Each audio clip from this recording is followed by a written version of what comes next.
ആണുങ്ങളുടെ ജീവനും ഈ രീതി വില കൊടുക്കണ്ടേ? ഇത് മരിച്ചതൊരു സ്ത്രീ ആയിരുന്നെങ്കിലേ വെറുതെ ഒന്ന് ആലോചിച്ച് നോക്കും. ഒരു പുരുഷൻ ഇതേപോലെ ഏതെങ്കിലും ഒരു വ്യാജ വീഡിയോ കണ്ടന്റോ എടുത്ത് അതിൽ വിഷമിച്ച് ആ സ്ത്രീ മരിച്ചു എന്നിരിക്കട്ടെ.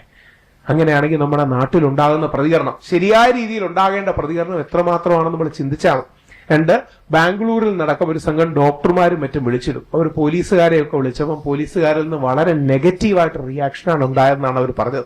വേണ്ട രീതിയിൽ പോലീസ് വകുപ്പുകളും മറ്റും ചുമത്തിയിട്ടില്ല. നമ്മുടെ അഡ്വക്കേറ്റ് റിനീഷ് എടുത്താണ്, അദ്ദേഹവും ഇന്നലെ ഫുൾ ടൈം അവിടെ ഉണ്ടായിരുന്നു. പോലീസ് വേണ്ട രീതിയിൽ